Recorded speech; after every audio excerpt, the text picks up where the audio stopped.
7,3 kg. C'est ce que consomme, en moyenne, un Français par an en chocolat. Et c'est énorme. Mais est-ce que vous savez seulement d'où vient ce chocolat que nous consommons tous ? Comment est-ce qu'il est cultivé ? Quel impact a-t-il sur le monde, sur l'environnement, sur les pays producteurs ?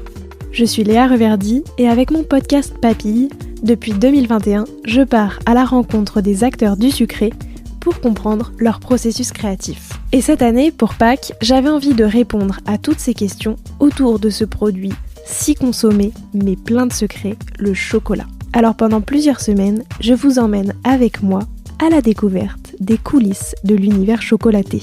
Au programme, rencontres avec des experts et expertes, discussions passionnées et échanges chocolatés. Bienvenue dans cette petite série documentaire dédiée au chocolat. Bonjour Naomi. Bonjour Léa. Comment vas-tu ? Ça va très bien, matinalement, très très bien. Oui, de ton côté c'est matinalement, chez moi. Chez moi il est un peu plus tard, mais c'est vrai que toi il est encore assez tôt. Ouais.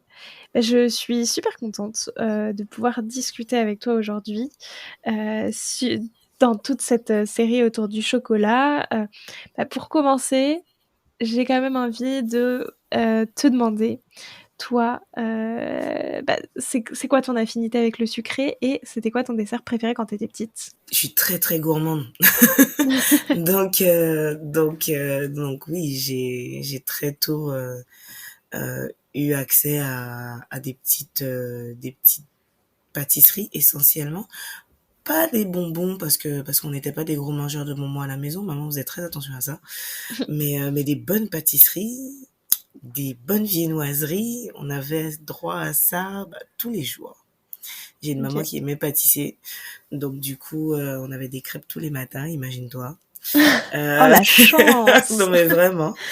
Et on avait un rituel en fait en fin d'après-midi, une fois qu'on sortait de l'école, on avait le moment tea time et chocolat chaud time en fait. Donc c'était un rapport très très personnel avec le sucré. Et alors, le chocolat, comment t'es tombée un petit peu dans cette marmite, du coup, de ce côté-là ? Qu'est-ce qui t'a donné envie d'en faire ton métier ?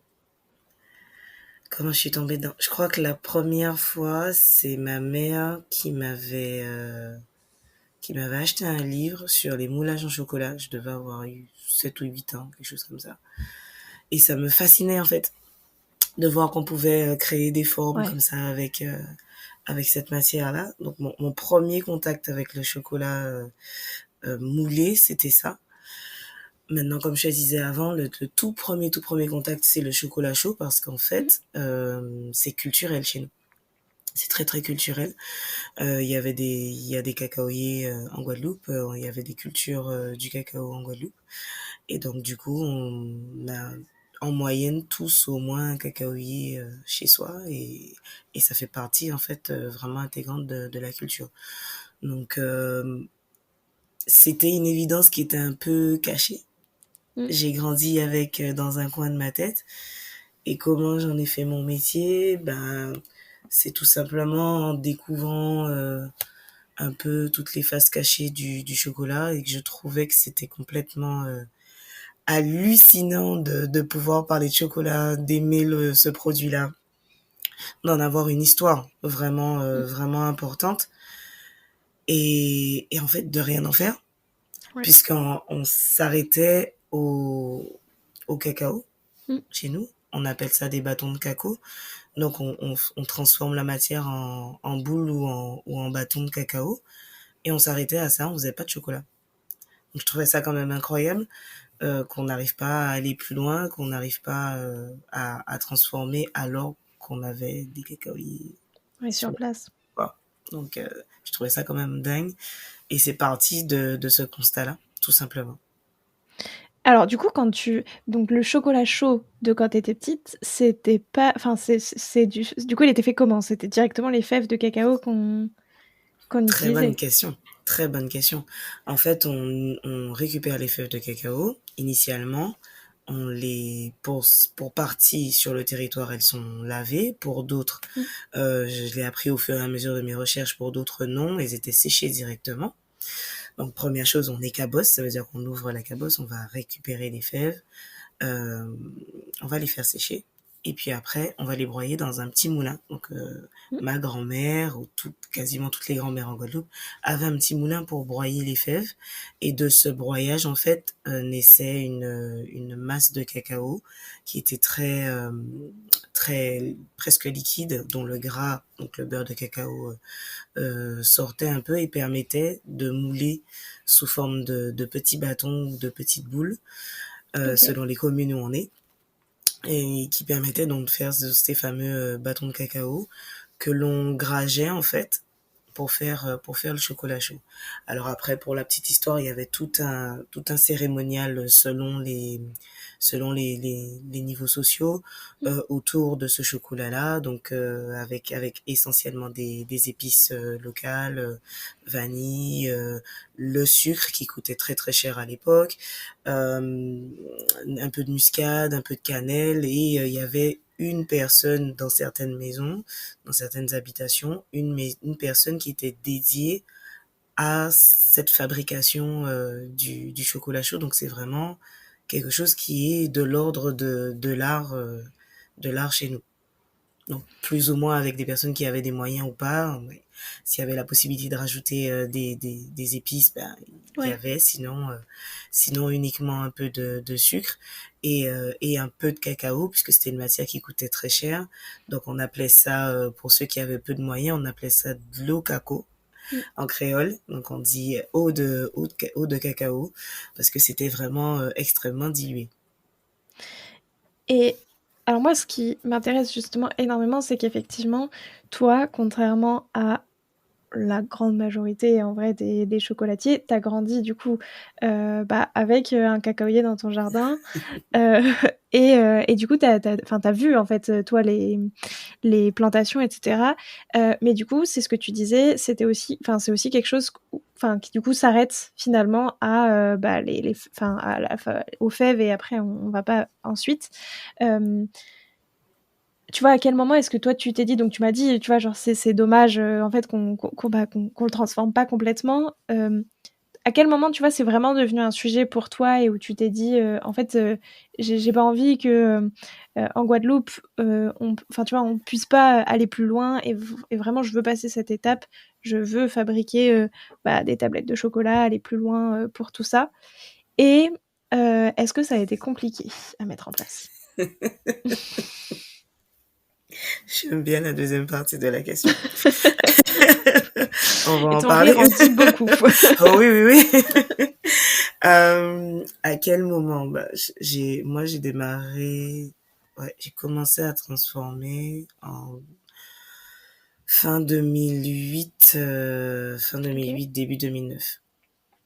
Et, euh, et d'ailleurs, à ce moment-là, il y a eu un très grand mouvement social en Guadeloupe en 2009, ce qui m'a permis ou m'a donné le temps de mieux comprendre la situation sociale, socio-économique de mon île, et surtout de prendre le temps d'en apprendre un peu plus sur l'historique autour de cette matière-là. Et de prendre conscience justement ben, du fait qu'on on est sur une île et on a 80% de la matière qui est importée chez nous. Mm. Et, euh, et de se dire, mais c'est pas possible, on a de trop belles choses, de trop beaux produits pour qu'on puisse pas en faire quelque chose, pour qu'on puisse pas s'approprier nos matières premières et en sortir quelque chose. Alors à l'époque, je savais pas que ça allait m'emmener jusque-là, mais, euh, mais dans l'idée déjà, c'était ça, c'était un peu viscéral de se dire, bah, Mm.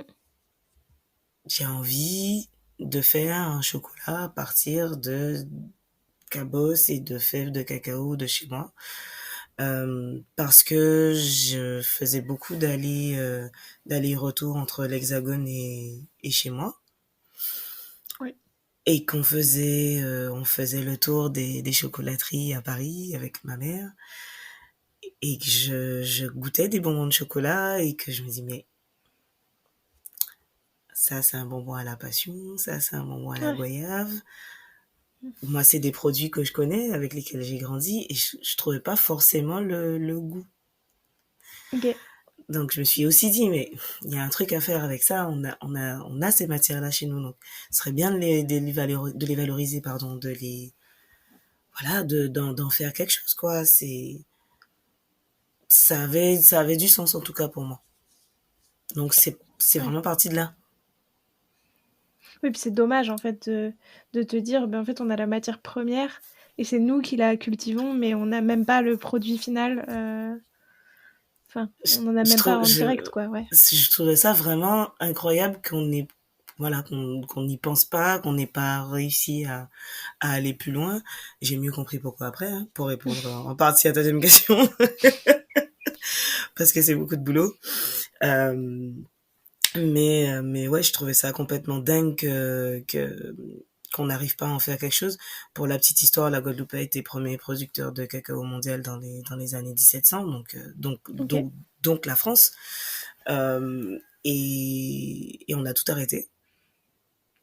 Ouais, c'est ça. Qu'est-ce qui c'est parce que ce que j'allais dire aujourd'hui, c'est pas, ça fait pas partie des pays les plus, enfin, ça fait pas partie des premiers pays producteurs. La France faisait partie des premiers pays producteurs à l'époque, grâce aux anciennes colonies, du coup, Mm. dont la Guadeloupe. Et du coup, euh, cette culture, elle a été arrêtée sur plusieurs phases, hein. D'abord parce qu'il y a eu des choix économiques qui ont été faits. On a préféré passer sur de la canne et de la banane. Mhm. Parce qu'aussi, le cacaoyer a eu une maladie qu'on retrouve encore, Ok. hein, dans certaines zones du monde, qui s'appelle le balai des sorcières. Donc la Guadeloupe a été touchée de plein fouet par cette maladie. Et donc du coup a été décidé au niveau politique de choisir d'autres cultures. Et donc on donnait une aide à l'arrachage aux planteurs pour pouvoir arracher les plants de cacao et replanter de la canne et de la banane.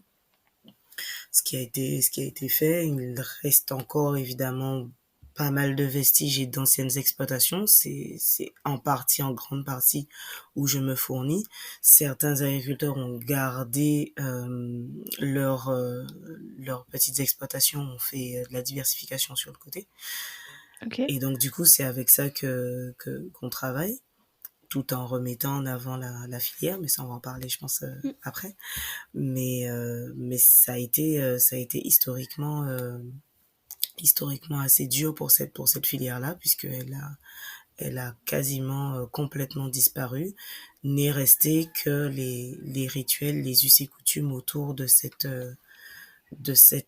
plante, qui, comme je le disais tout à l'heure, fait partie intégrante de ce qu'on appelle le jardin créole. Et donc, on retrouvait dans les maisons cet arbre-là. Et donc toi, du coup, quand tu commences à te dire, ok, bah, je veux transformer la fève en tablette, qu'est-ce qui est le plus, enfin, tu vois, qu'est-ce qui est le plus compliqué justement? C'est quoi un petit peu les étapes, les problématiques auxquelles tu es confronté, tu vois, tous les enjeux qu'il y a autour de ça? Il y en a eu plein, Léa. Ouais, Il y en a eu j'imagine. vraiment. La première étape, c'était de savoir comment on allait transformer cette fève-là. Ouais. Ça n'a pas été évident parce que ça s'apprend pas à l'école. Mm. En CAP chocolatier, CAP pâtissier, Mm. t'apprends à fabriquer des Des sculptures en bonbons, mais ouais. chocolat, des bonbons, des ganaches, des produits à partir de matières finies ou semi-finies. Mais on t'apprend pas le début. Et en tout cas, à l'époque, dans les manuels, on en disait strictement rien du tout. Moi, quand j'ai démarré, on était au début, au balbutiement de ce qu'on appelle maintenant le bean to bar. Donc, c'était pas commun du tout. Et quand j'ai commencé à fouiner un petit peu, parce que ça a été d'abord, pour moi, c'était vraiment important d'avoir une grosse partie recherche, savoir comment c'était fait, pourquoi ça a été arrêté, pour un peu donner du sens à ce que je Mm. faisais, à mon travail, et vraiment savoir si on s'arrêtait vraiment à cette transformation unique en cacao, ou s'il y avait eu des tentatives. Ok. Donc j'ai appris qu'il y avait des anciennes chocolateries, oui, mais pseudo-chocolateries, puisque ça s'arrêtait au cacao vraiment. Et essayer de me plonger en fait dans cette matière-là, que ça a été coré à malade. J'imagine que c'était un gros sujet, hein. C'était pas mal. Fallait donc récupérer les fèves. J'ai Mm. essayé X fois de faire sécher d'abord jusqu'à ce que je comprenne que ben il fallait mettre la fermentation, que c'était important. Parce que cette fermentation avait un impact énorme sur le goût du cacao. Ouais. Donc regarder un peu ce qui se faisait dans le monde aussi. Euh, tester, retester, perdre de la matière, retester. J'ai testé des centaines et des centaines de fois pour commencer à maîtriser cette matière-là. Ça a été le plus gros challenge. Je le faisais sur mes deniers personnels en plus, donc du coup, ouais, ça a été une période assez compliquée, mais l'une des périodes les plus joyeuses parce que j'étais dans l'exploration la plus totale, et donc du coup, ouais, je me suis trompée plein de fois, j'en ai ri plein de fois. Tu crées des matières incroyables avec des couleurs bizarres. Et des goûts surtout bizarres, jusqu'à ce que ouais j'apprivoise cette matière là, que je fasse marcher un peu ma tête et que je fasse marcher surtout la la on dit technologie alimentaire, mais là ouais la tout ce qui est un peu Mm. chimie alimentaire, et mieux comprendre en fait pourquoi tel ou tel élément fonctionne dans cette matière là, de quoi il est composé. Là tu dis merci l'école. euh, et voilà, je pense que j'ai beaucoup appris en me trompant. C'est ce qui m'a permis de comprendre, de comprendre un peu tous les aspects de cette matière-là, et de réussir à faire quelque chose de bon, parce que c'était aussi ça, c'était se dire oui d'accord, je transforme, c'est bien. Tu peux avoir toutes les machines que tu veux, hein. Mm. Un chocolat, c'est une matière qui est extrêmement particulière. Il faut qu'il soit bon. C'est pas bon, bah, les gens ils aiment pas. Point barre. C'est Ouais. assez tranchant comme comme matière. Donc donc après avoir réussi à transformer, fallait réussir à faire du bon. Ça a été un autre ouais, un autre challenge. Et toute cette partie, parce que du coup, tu t'es auto-formée sur comment on transforme de A à Z Exact. une cabosse, enfin une fève en tablette de chocolat. Et justement, avec tout après les recherches, tu vois, pour arriver à des tablettes bah, qui ont le goût que tu souhaites, ça t'a pris combien de temps? Ça m'a pris 3 ans de recherche parallèlement à mes essais. Ok. Et puis après, réussir à sortir ce que je voulais. Euh, ouais, au total, 6 ans à peu près. Ouais, effectivement, donc Ouais, 6 ans. c'est un grand travail, enfin, c'est un gros projet, quoi. C'est Ah, vraiment... c'est un gros projet. J'ai compris au fur et à mesure que bon, je rentrais dans quelque chose qui était assez long comme type de projet, que c'était un business plan qui existait pas encore sur mon Mm. territoire. Euh, Au fur et à mesure, j'ai compris qu'il y avait une énorme partie agricole dans mon métier, donc je pourrais pas Ouais. m'en défaire puisque ma matière vient de là. Donc j'ai créé des liens avec des agriculteurs. Je suis rentrée en plein dans l'agriculture. Euh, j'ai passé un brevet d'exploitation de responsable agricole. Je suis vraiment rentrée dedans. J'ai compris que c'était quelque chose de très très long et que ça allait pas se faire en 2 jours, quoi. Et alors justement sur toute la partie, agricole, tu commençais à en parler un peu tout à l'heure, mais donc comme tu nous l'as expliqué, il y avait de moins en enfin donc il y a de moins en moins d'exploitation, quand tu commences à faire tout ça. Du coup, comment est-ce que tu te fournis enfin, tu vois, peut-être aussi, pour commencer, enfin, pour avoir une vision un petit peu plus globale, aujourd'hui, Mmh. tu vois, en Guadeloupe, c'est quoi à peu près la quantité de production de cacao? Et du coup, toi, comment, enfin, tu vois, vers qui tu t'es tournée? Et est-ce que en plus, c'était facile entre guillemets de, tu vois, travailler aussi avec bah, les producteurs de cacao sur place? Ou est-ce que, bah, en fait, eux, parce qu'il y a quand même un peu ce truc-là de, bah, en fait, ils travaillent vraiment bah, pour après l'exporter dans différents pays, dans différents pays, mais tu vois, vraiment, ils travaillent pour ça et du coup, ils peuvent pas vraiment t'en vendre. Enfin, comment ça... C'est encore plus compliqué que ça. Ouais. Hem, pas d'export du tout. En fait, Ouais. j'ai vraiment découvert qu'il y avait pas de filière du tout, Léa. Il y avait rien. Donc ça restait au stade de la petite consommation territoriale. C'était vendu sur les marchés. Je parle bien de la matière cacao, hein, pas la transformation. Il y en avait pas. Ça n'existait pas sur les territoires avant que j'arrive, tout simplement. On faisait pas de chocolat. Euh, c'est, c'est ça, exactement. Mais ça n'allait pas plus loin. Et donc en fait, quand je suis arrivée, il a fallu échanger avec des agriculteurs, leur expliquer un peu le projet, leur expliquer un peu ce que je fais. Beaucoup n'ont pas compris. Tu parles à des personnes qui avaient déjà un certain âge. Moi, j'arrive, je suis toute jeune. Tu as un écart générationnel qui est assez énorme, donc il fallait réussir à se faire entendre, à se faire comprendre.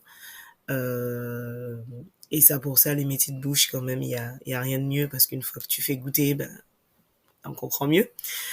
Euh, mais c'est vrai que ça n'a pas été facile ou ça n'a pas été tout rose avec tous, mais il y en a qui ont vraiment compris, qui m'ont donné de la matière pour commencer. Vraiment donné, ils en faisaient rien. euh, pour apprendre à maîtriser la matière. Juste en échange, leur en ramener qu'ils puissent goûter aussi. Donc c'était des beaux moments d'échange avec ces personnes-là. Ça a été un énorme apport personnel, notamment sur le plan patrimonial et culturel, puisque du coup, ces personnes m'ont beaucoup inspiré, beaucoup parlé de comment c'était avant. Mm. C'est très rare d'avoir des anciens qui te parlent de comment c'était avant. Le passé de la Guadeloupe est assez violent. Donc du coup, d'entendre un peu les retours de ces personnes, de savoir bah, les us et coutumes, comment ils récupéraient le beurre de cacao, par exemple, des choses comme ça a été des moments extrêmement Mm. précieux pour moi et pour ma construction et pour la construction de l'entreprise. Donc ça, et je dirais toujours merci à toutes ces personnes qui ont été là au départ.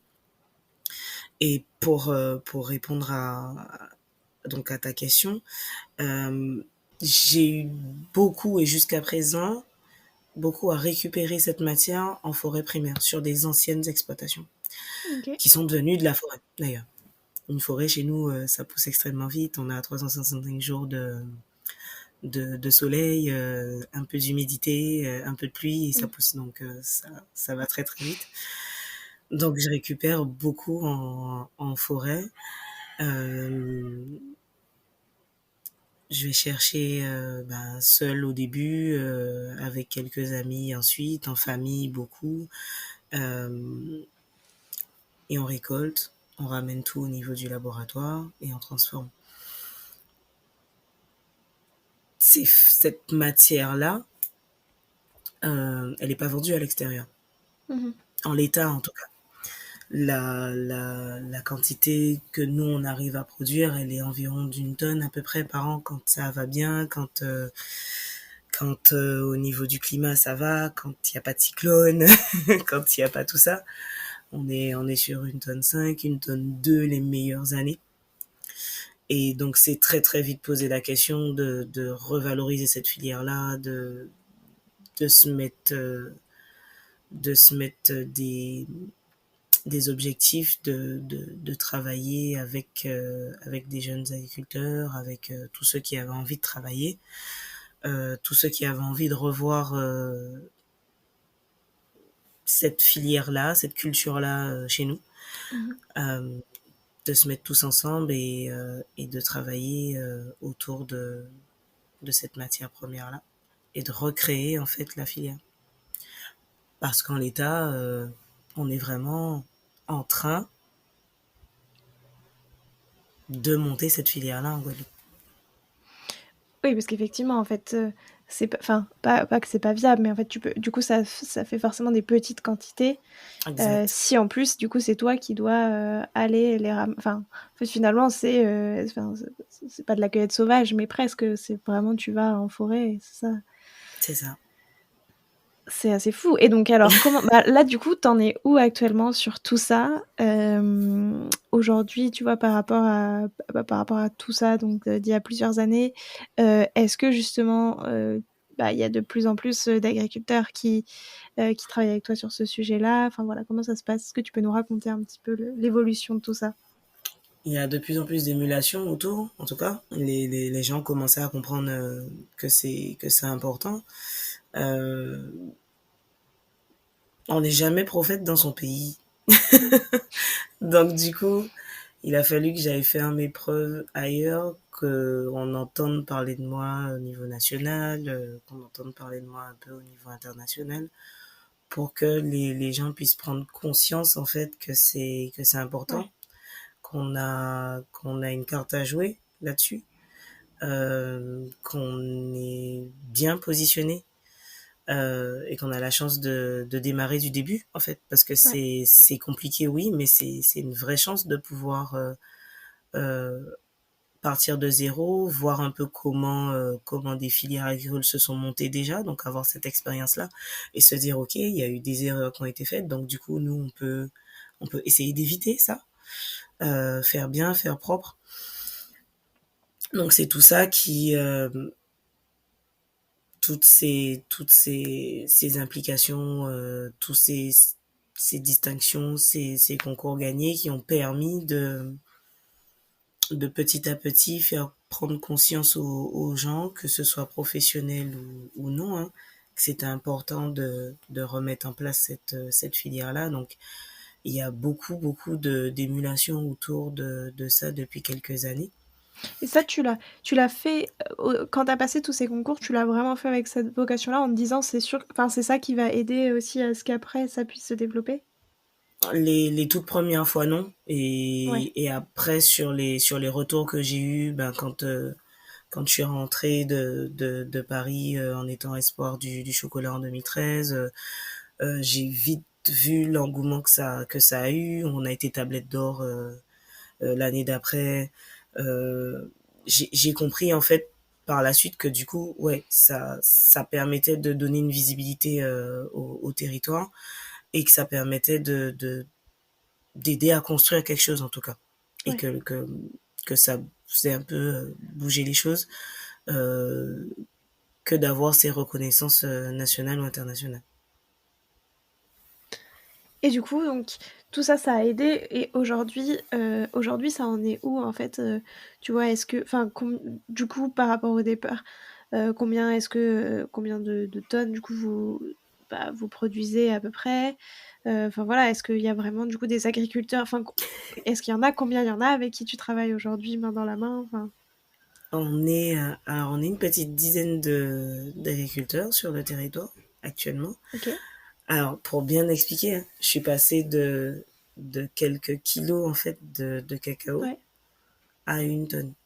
Ok. Oui. Actuellement, on est à une tonne deux quand ça va.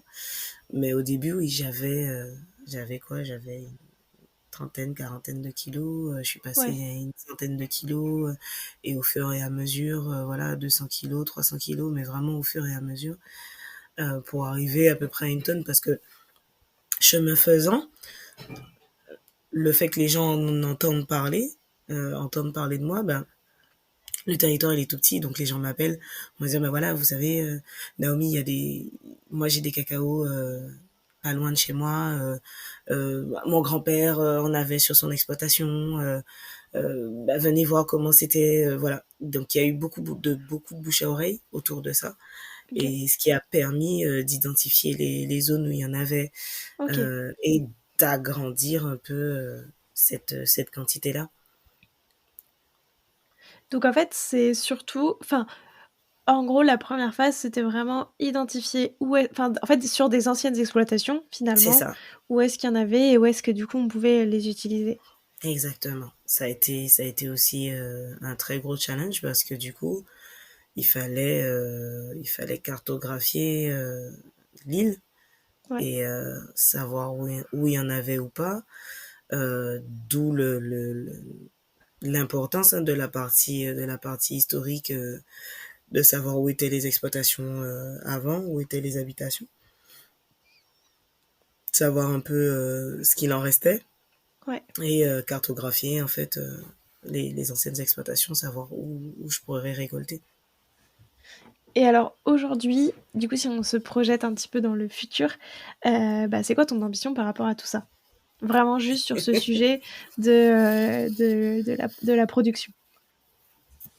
Ben nous, on a commencé à planter. Je dis nous parce que on fait jamais rien tout seul, hein. On est une Oui. petite équipe familiale.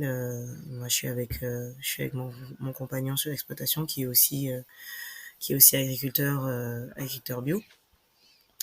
Nous, on a recommencé à planter. Ok. Euh, un peu pour montrer l'exemple aussi, pour permettre que les gens voient un peu ce que ça donne une exploitation euh, et qu'on donne envie de replanter. On fait les semis, on fait les plants, on a des agriculteurs qui viennent en récupérer, on les donne gratuitement Ok. euh, pour, euh, pour essayer justement de faire cette filière-là redémarrer et qu'elle ait un sens. L'idée c'est qu'ils ont ils ont un transformateur sur place, donc ils savent déjà où ils vont écouler leur matière Ouais. première. Euh, donc ça c'est déjà extrêmement important parce que la culture du cacao c'est une culture longue. Donc on attend 4 ans et demi, 5 ans avant de commencer à avoir Et c'est la des question que j'allais te fruits. poser. Ouais. Et du coup, bah oui, sur la première année en plus, c'est pas une année qui est extrêmement rentable. L'arbre il commence à à faire des cabosses, donc c'est jamais tout rose. Donc un jeune qui s'installe en agriculture bah, pendant les 4 ans et demi, 5 ans, il faut qu'il fasse quelque chose, il faut qu'il y ait un modèle d'agriculture, un modèle d'installation qui soit autour de ça. C'est pas juste dire aux gens de planter, quoi, et de pas se poser la question. Il faut vraiment toute une organisation et toute une vision socio-économique de la filière. Donc pour moi, c'est ce qu'il y a à construire et ce qu'on est en train de construire. Parallèlement à ça, ben, dire aux jeunes ou moins jeunes de planter, c'est bien. Moi, de le transformer, c'est super. Mais c'est pas dans 4 ans qu'on va savoir où écouler toute cette matière première là. Donc, euh, dernièrement, il y a quoi? Il y a 2 semaines, je suis partie au Japon.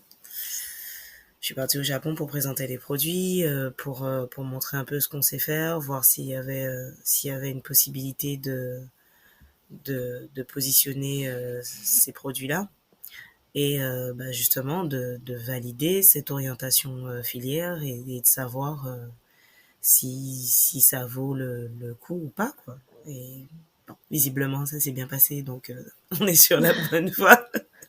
On est sur la bonne voie, les produits ont plu énormément, donc ça permet de valider ça et on construit les choses petit à petit, quoi. Ça se fait vraiment doucement. Bah, en même temps, c'est tellement. Enfin, moi, je suis hyper admiratif parce que c'est tellement incroyable et énorme comme projet et comme ambition de se dire, bah, en fait, on va carrément, genre, tout refaire sur place et tu vois, et tout remettre en place. Je trouve ça trop cool.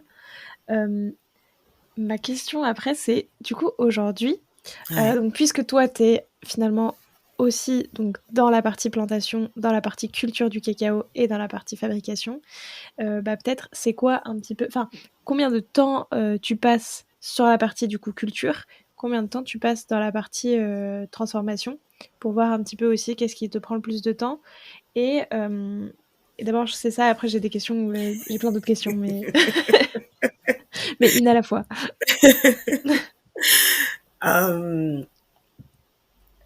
Il n'y a pas de journée vraiment type, mais il y a des périodes type. Ok. Voilà, je vais dire ça comme ça. On a deux grosses saisons en Guadeloupe. Après, comme je disais, on a du soleil tout le temps, donc on a plus ou moins des cabosses quasiment toute l'année. Mais on a deux grosses saisons. On a une première saison qui démarre en toute fin octobre, début novembre, quoique ça bouge un peu avec le réchauffement climatique. Ouais. Et les îles, on est les premiers touchés sur ce genre de conséquences. Ouais. Euh, ça, c'est à peu près cette période-là jusqu'à donc, fin octobre, jusqu'à fin février, début mars. On a une belle période.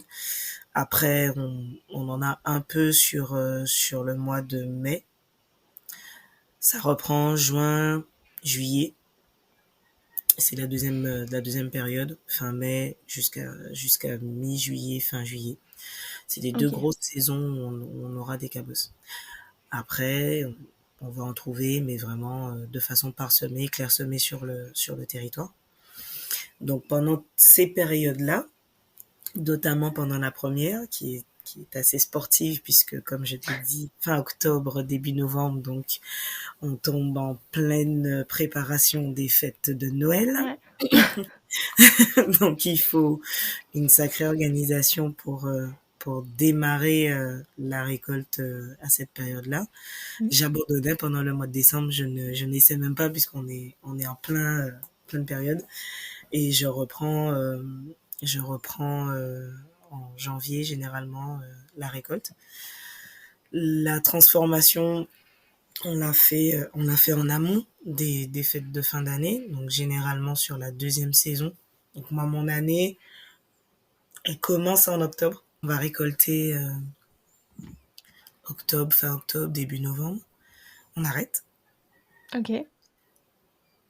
Pendant tout le mois de novembre, mais surtout décembre, on produit les produits de chocolat, donc les truffes, Mm. les pâtes à tartiner, les mendiants, tous les produits qui sont autour. On fait très peu de tablettes sur les fêtes de fin d'année, mais on fait beaucoup de produits cadeaux, gourmands, Ouais. donc beaucoup, beaucoup les truffes. Et ensuite, en fin d'année, une fois que les périodes de fêtes sont passées, je reprends en janvier la partie transformation. Donc on va récolter sur quasiment tout le mois de janvier. Je vais parallèlement à ça écabosser, fermenter, donc janvier et février. Une fois que on a commencé à écabosser, on a fermenté, on sèche. Donc tout ça quasiment en même temps. Ouais.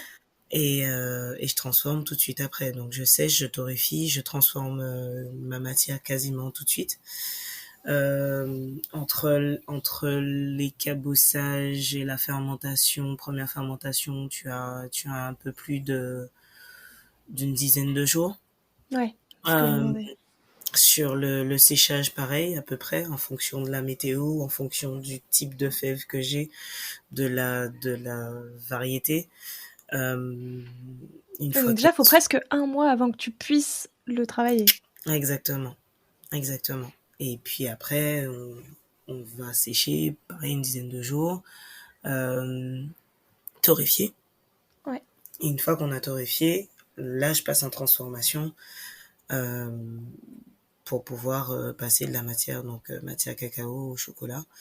Et ça, pareil, on a pour à peu près en moyenne une bonne semaine de fabrication.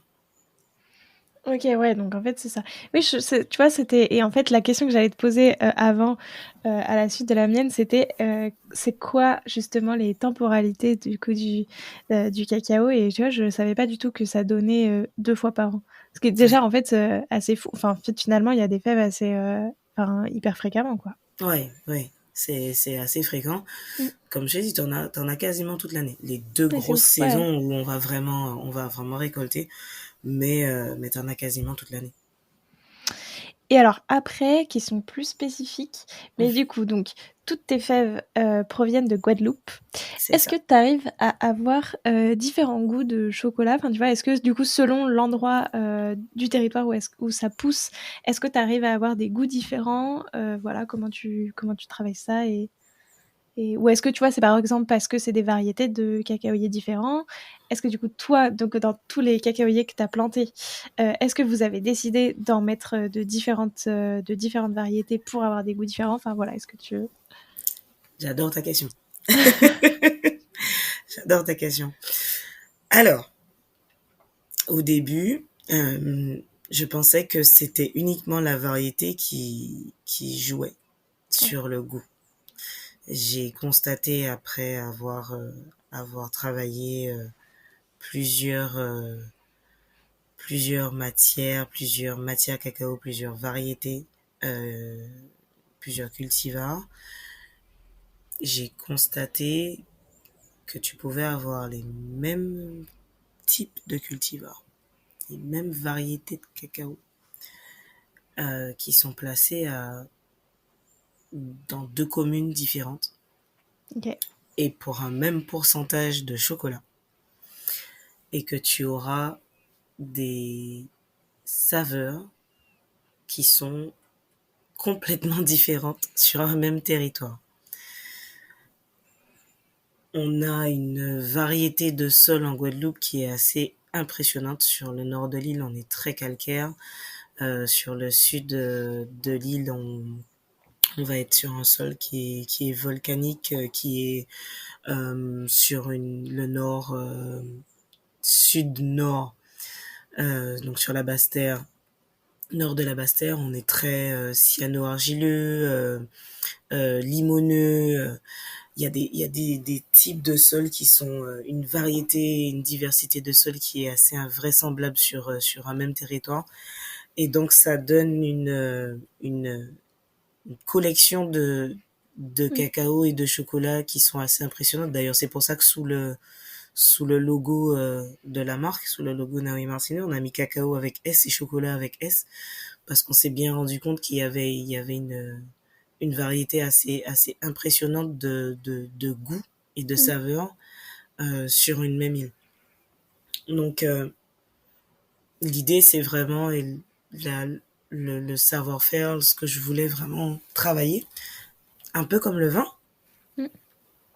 c'était de mettre en lumière le plus possible euh, la palette aromatique des différents chocolats que j'avais. Pas avoir quelque chose de lisse, pas avoir un produit où il se passe rien en fait quand tu le mets en bouche. Euh, la première fois que j'ai réussi à faire un bon chocolat, Mm. euh, j'étais très très très fière. Mais ce qui m'a frappé le plus, c'est ça, c'est que quand je l'ai mis en bouche, je me suis rendu compte euh, de de tout ce qui se passait en fait au niveau organoleptique, au niveau olfactif. Tu tu te rends compte du nombre de récepteurs qui se mettent en place et du nombre de notes qui arrivent en fait en bouche.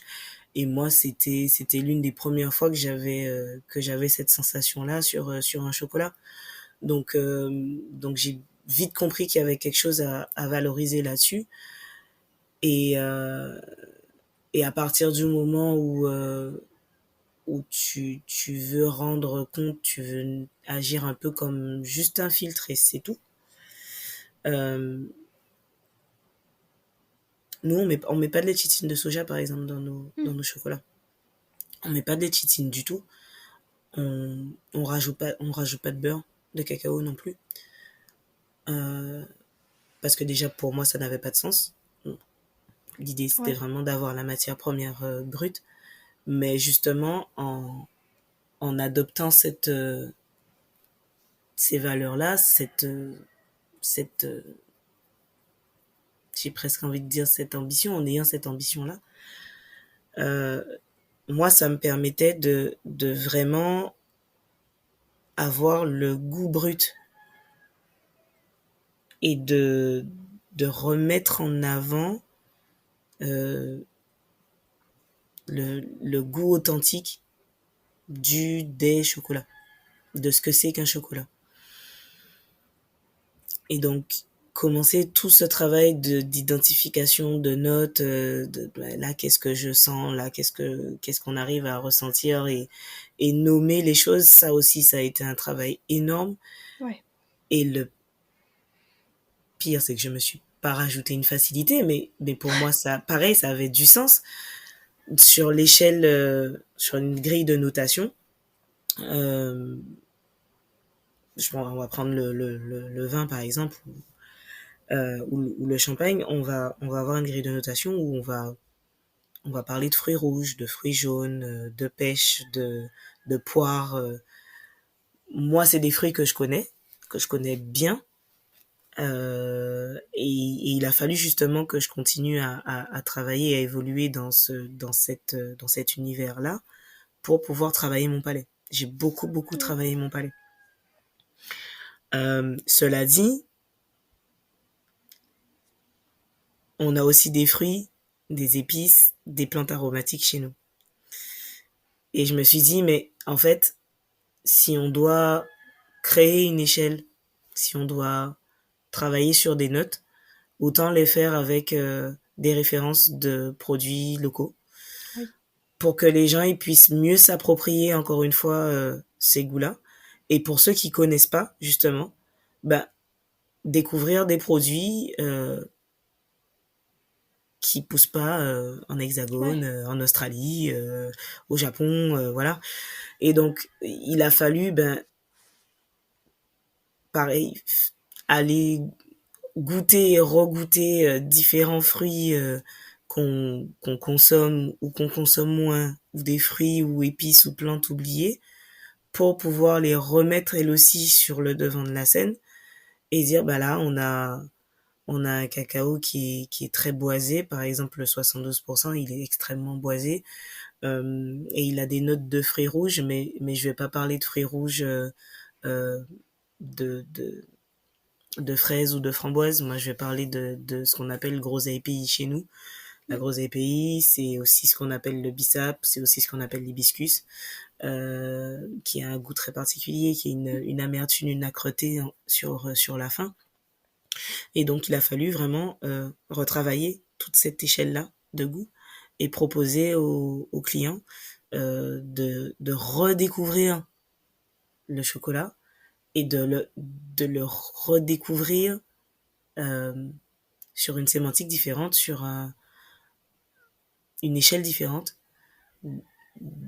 vraiment recréer un écosystème, Ouais. une autre façon d'approcher le goût, un peu plus local.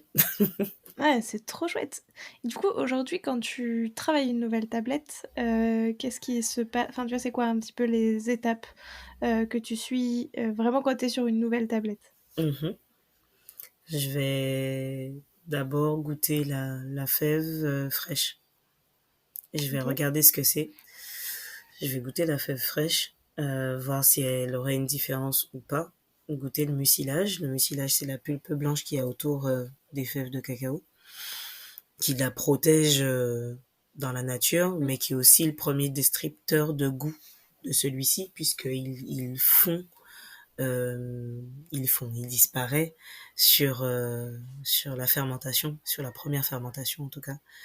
Euh, et donc, une fois que j'ai goûté ça, on va vite la torréfier pour pouvoir goûter la matière torréfiée. Et ce n'est que quand effectivement je l'ai torréfiée que je valide ce que je vais en faire ou pas. Parce une fois torréfié, tu as d'autres notes qui s'expriment. Tu as les premières notes du cacao. Et une fois qu'il a été broyé, pareil, tu as des choses qui se passent, donc c'est énormément sentir, goûter, Mm. avant d'ajouter du sucre ou quoi que ce soit. Travailler cette matière neutre, et c'est en fonction de ça que je vais rajouter du sucre ou pas. Ok. C'est super clair et vraiment, c'est super intéressant. Pour encore plus comprendre ton univers, du coup, toi, c'est quoi aujourd'hui ta vision à la fois du chocolat, à la fois de, bah, du coup, de Naomi Martineau, vraiment en particulier, tu vois, enfin, c'est quoi ta vision sur tout ça? Qu'est-ce que tu as envie de faire euh, à l'échelle à la fois, tu vois, nationale, enfin, locale, nationale, internationale, enfin, voilà. Bah, moi, j'aimerais bien, je pense qu'on a commencé, l'idée c'est de construire l'entreprise s'appelle Maison Martineau, donc c'est construire quelque chose que je peux laisser, qui ait une trace. Les métiers d'artisan, c'est ça, hein. Mon grand-père, il était maître orfèvre, bijoutier. Donc le travail de la main, moi je l'ai vu travailler, je suis née dedans, j'ai vu ce que c'est. Alors après c'est un autre métier, mais pas si différent que ça finalement. Mm.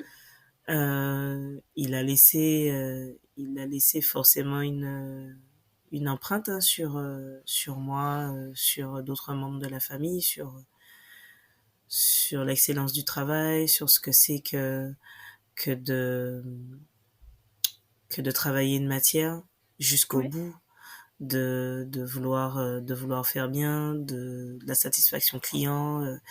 Donc il y a forcément ça qui joue.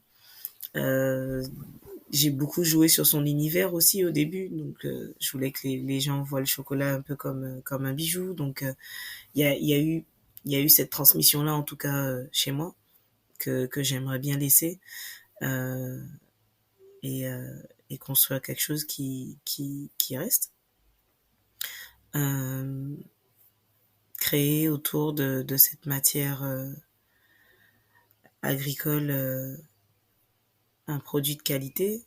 Donc ça veut dire des pratiques agricoles de qualité aussi, mm, même si c'est pas évident. L'agriculture, c'est un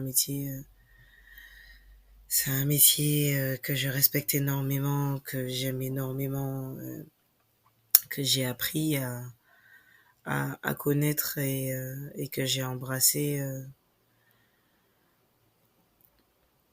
C'est un métier à part. C'est un métier avec lequel on travaille avec la nature et avec le ouais, climat, et donc du coup c'est un métier qui te rend, autant pour l'artisanat, t'en as un peu conscience, mais dans l'agriculture, oui, qui te rend complètement humble, par rapport à cette nature où tu te rends bien compte qu'on est tout petit, qu'on maîtrise strictement rien du tout. ouais. Je vais illustrer ça très vite et tu vas vite comprendre. On avait planté en 2017, on avait fait des semis et des pots, on en avait 1100.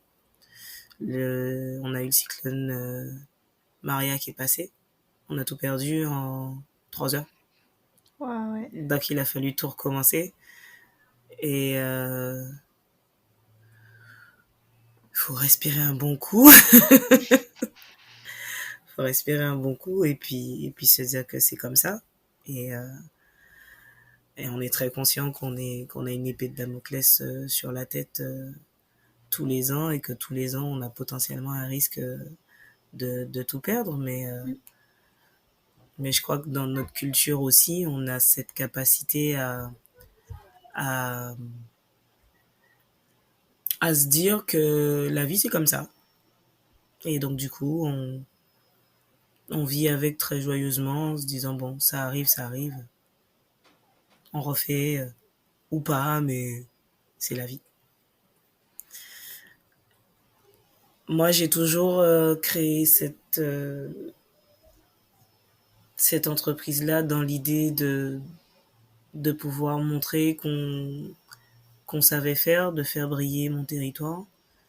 Euh, Par extension, la France aussi, hein, puisque on est français. Quand on va à l'étranger, on est sous le pavillon France, montrer qu'on est capable de, qu'on peut, qu'on peut, si on a envie et avec beaucoup de travail et d'ambition, proposer quelque chose de différent.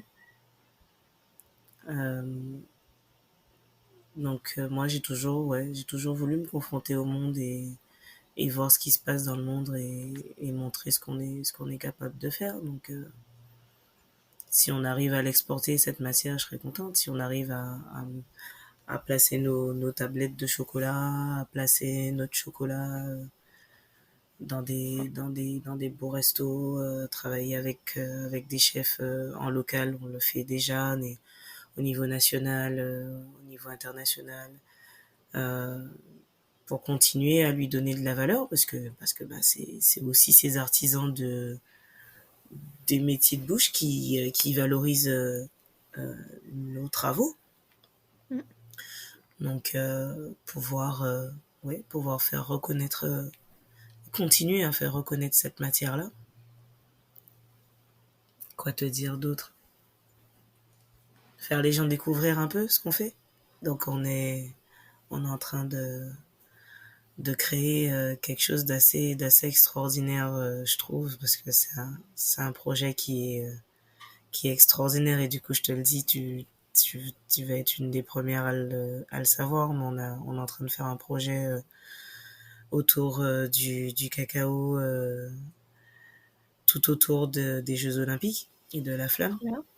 Donc, on a des Olympiens qui viendront sur l'exploitation, ben pour co-créer une histoire avec eux autour de cette plantation-là, de montrer un peu ce qu'on est capable de faire et créer une histoire autour de ça, ou j'irais pas créer, peut-être recréer une histoire autour de ça, parce elle a existé cette histoire-là, mais en Oui. faire, en faire, lui donner une autre voie, lui donner un autre chemin, et faire vivre cette histoire-là. Peut-être, c'est peut-être plus juste de le dire comme ça. Moi, je trouve ça génial et surtout, tu vois, enfin, c'est ce que tu disais, du coup, refaire vivre cette histoire, mais en plus, lui donner aussi bah, une dimension qui est plus, enfin, tu vois, une vision, une perspective un peu plus heureuse, agréable aussi, tu vois, et C'est c'est vrai ça. que, enfin, moi, je trouve ça vraiment absolument incroyable, tout ce que bah, tu as déjà fait, tout ce que tu as Merci. envie encore de faire. Je trouve ça trop trop chouette et je suis vraiment super heureuse bah, que tu aies accepté du coup qu'on en discute, mais vraiment je trouve ça incroyable, tu vois, de se dire bah allez, on remet tout en place, on se retrousse les manches Les manches. et effectivement et aller à la fois du côté de bah, la partie agricole et la partie fabrication. Et effectivement, et je pense que en vrai, ça te donne aussi une autre dimension et ça donne un autre goût à ton chocolat, le fait que tu le cultives toi-même, le fait que bah, tu le vois pousser, tu sais Ouais. exactement quels sont bah, quel impact, tu vois, tous les aléas climatiques, tout le réchauffement climatique, ça a aussi sur toute cette filière. Donc je trouve ça super riche et absolument passionnant. Et j'espère vraiment que, bah, que tu vas réussir tout ça, enfin, à l'exporter autant que tu veux. Merci. Et c'est trop chouette. Enfin, vraiment, j'adore ce projet. Donc vraiment, félicitations. Merci Ouais. beaucoup. Merci beaucoup. Et bah, pour terminer, je te propose quelques petites questions de te prêter au jeu du questionnaire de Proust des saveurs. Des Allez, petites allons-y. questions plus légères et rigolotes. Si toi, du coup, t'étais une de tes tablettes, tu serais laquelle? La 70% de Baïf, parce que j'associe toujours le pourcentage, hein, pour moi un pourcentage ça veut rien dire du tout, c'est l'origine qui compte. C'est un monovariétal qu'on a trouvé, qui était sur une toute petite exploitation minuscule qui a donné un micro batch Ok. et qui a des notes extraordinairement gourmandes. des notes de praliné, des notes de biscuits, des notes un peu un peu alors le carambole, la maracuja, tout ça complètement naturellement. Je trouve ça, enfin, ce batch là, on l'a pas encore sorti. J'en ai juste fait des tablettes, on va les sortir bientôt, peut-être pour la fête des mères. Mais enfin, il est incroyable ce chocolat. Il y en a pas beaucoup, mais ce qu'on a pu en sortir, ouais, ce serait ça. Et oui, parce que tu disais, ça me donne envie de revenir juste sur ce point-là. Donc, Ouais, ça, du coup, c'était, tu disais, une monovariété. Donc, ça, tu l'as trouvé dans un coin précis, du coup, de ouais, l'île. Et avec, du coup, une. Comment d'ailleurs, ça me faisait penser tout à l'heure, j'ai oublié de te poser la question. je t'en prie. Comment est-ce que, une fois que, du coup, le cacaoyer a poussé, enfin, tu vois, comment on voit, en fait, une variété? Est-ce que c'est. Enfin, vraiment, je te dis ça parce que j'avoue que, n'ayant jamais vu de cacaoyer de ma. Enfin, à part dans enfin, des jardins et des serres et tout, j'ai jamais vu de cacaoyer de ma vie, du coup. Mhm. Est-ce que c'est comme les pommes? Enfin, je compare vraiment à un fruit que je connais, mais du coup, est-ce que c'est comme les pommes et en fait, les cabosses sont différentes selon les variétés ou c'est autre chose? C'est le feuillage qui change Très bonne question. Bah déjà, je t'invite à venir, comme ça tu verras. Donc tu avec viens grand quand tu plaisir. veux.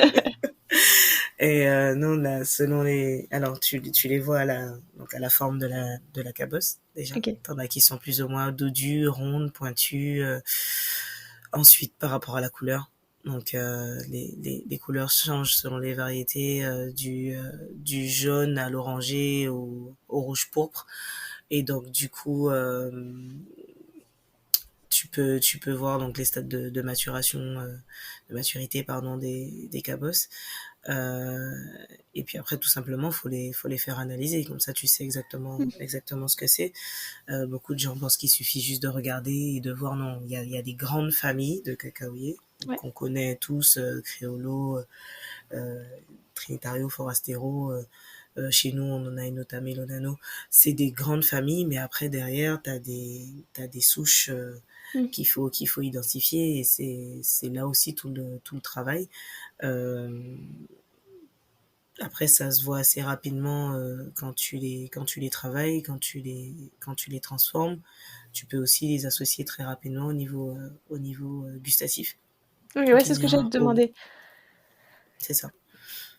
Donc il y a effectivement une façon un peu, enfin t'as un peu une pré-méthode entre guillemets pour tout ce qui est Criollo, une pré-méthode pour tout ce qui est Forastero, C'est ça. quand En même, ok. sachant que euh, moi, je fais pas de différence et je refuse de faire une différence ou surtout de pousser à du monovariétal. Ouais. Toutes les cultures toutes les variétés se valent pour moi. Faut juste les mettre en avant et les travailler pour qu'on puisse les apprécier. Je veux pas de monovariétal parce que je sais ce que ça peut être comme danger sur un territoire et ce que ça peut être comme danger sur un territoire aussi petit que le nôtre. Non, l'idée c'est vraiment de partir par contre de variétés patrimoniales, de partir de ce qu'on a et de les mettre en avant, mais de les mettre tout en avant. D'où le fait que vraiment, on met le pourcentage parce que c'est indicatif, parce qu'on est obligé de le mettre pour les vendre. Mais ce qu'on vend surtout, ouais, c'est un territoire, c'est un terroir, Ouais, on fait du chocolat de terroir. On fait pas, voilà. oui, très intéressant. En tout cas, non mais c'est trop trop chouette. Euh, du coup, toi, donc outre celui-ci, le chocolat dans ce que dans ce que tu fais, dont tu peux plus te passer. Du chocolat, donc je peux plus me passer.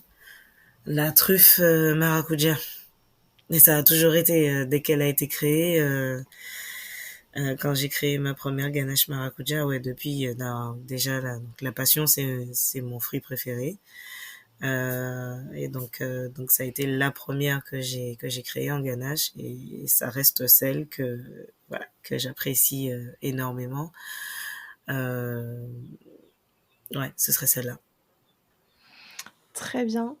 Et est-ce qu'il y a un chocolatier, une chocolatière, un pâtissier, une pâtissière dans n'importe quel pays du monde, avec qui tu aimerais bien du coup faire une création à quatre mains. Donc soit utiliser de tes chocolats pour faire, je sais pas, une pâtisserie, soit vraiment, tu vois, travailler en fait enfin vraiment une cabosse pour faire une tablette à quatre mains. Enfin voilà, est-ce qu'il y a quelqu'un que tu as en tête?